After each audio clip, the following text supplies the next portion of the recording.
Segunda questão de Química da FUVEST 2022, segunda fase. Para possibilitar a exploração de Marte, é necessário viabilizar a viagem de retorno à Terra. Uma das formas de tornar o voo de retorno possíveis é produzir combustível a partir da água encontrada em Marte. Para tanto, o hidrogênio seria gerado por eletrólise da água e posteriormente utilizado na reação de Sabatier.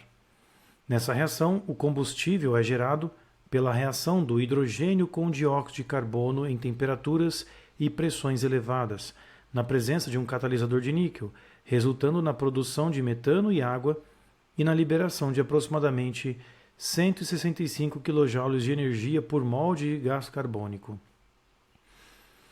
Hidrogênio e gás metano são os principais combustíveis aí dos foguetes. No gráfico da folha de respostas está representada a quantidade de metano gerado pela reação de Sabatier em função do tempo na temperatura T1, depois que o equilíbrio foi estabelecido. Nesse mesmo gráfico, represente a quantidade de metano em função do tempo em uma temperatura T2 maior que T1 após o estabelecimento do equilíbrio. Veja o gráfico que está na folha de respostas. Você tem uma quantidade de metano que permanece constante ao longo do tempo, numa temperatura T1. Ora bolas, isto é um clássico gráfico de equilíbrio.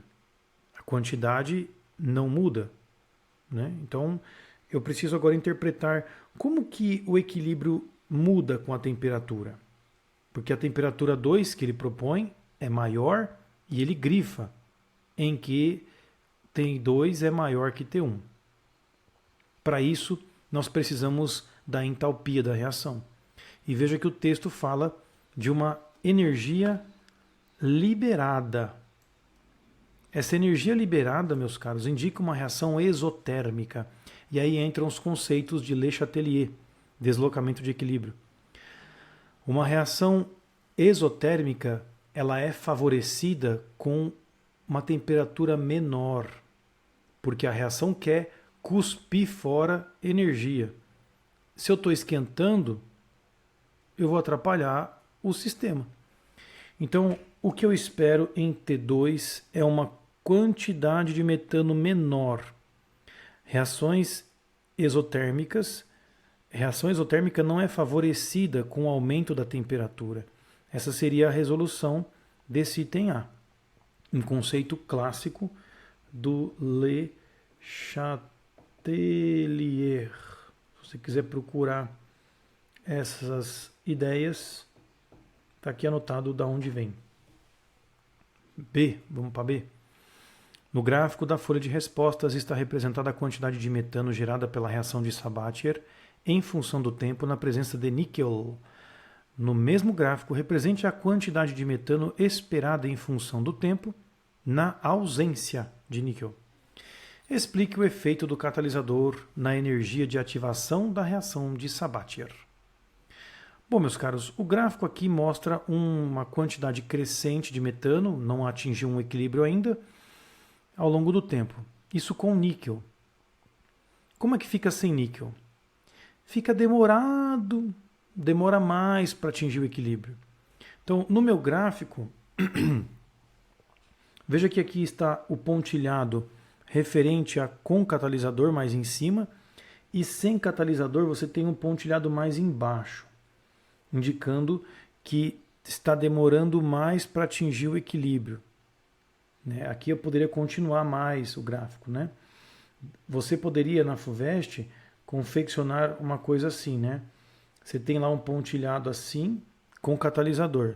Você poderia fazer uma coisa assim, sem níquel, para ficar muito mais evidente que lá na frente, né, a escala do gráfico não permite desenhar isso tudo, mas só lá na frente é que vai chegar no máximo de metano produzido.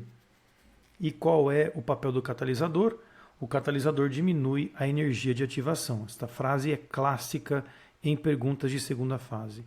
E, lembrando, o catalisador não participa da reação. Então essas seriam as duas respostas, um gráfico um pouco mais embaixo e catalisador abaixa a energia de ativação. Letra C. Escreva a equação balanceada da reação de Sabatier. Considerando apenas a composição atmosférica da Terra e de Marte, apresentada na tabela a seguir, explique, com base nesse equilíbrio químico, por que essa reação não seria indicada para gerar metano na Terra. Essa equação de Sabatier, gente, ela está meio que perdida no texto. Ele fala uma hora de hidrogênio, reação do hidrogênio com dióxido de carbono. Então esses são os reagentes. E aí ele vai falar depois dos produtos, metano e água. Então, feitas essas anotações, bora lá ver a resolução. Eu coloquei CO2 e hidrogênio, como tinha destacado no texto, e metano e água como produtos. Aí precisaria balancear, né? Eu comecei pensando no oxigênio que tem 2, aí eu pus 2 águas, acabou surgindo muitos hidrogênios, são 8 hidrogênios, eu pus 4 moléculas de gás hidrogênio. Bom, agora com relação ao CO2, né, por que é inviável fazer na Terra? Primeiro, baixa porcentagem de CO2 na Terra.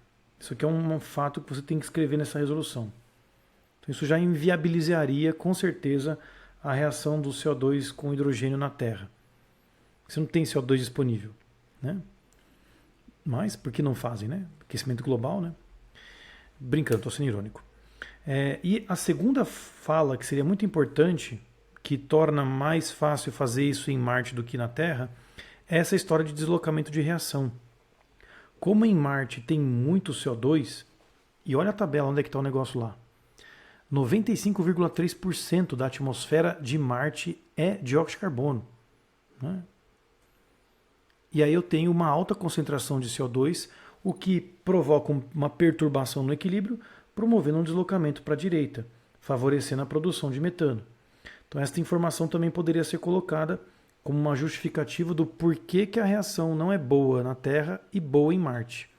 Desloca a reação para a direita, favorecendo a formação de metano em Marte, né? Baixa concentração na Terra, maior na Marte. Então seriam essas as respostas dessa segunda questão. Uma questão também razoavelmente difícil, mas com conceitos muito clássicos. Só precisaria de um tempo para digerir o texto. Vamos à terceira questão.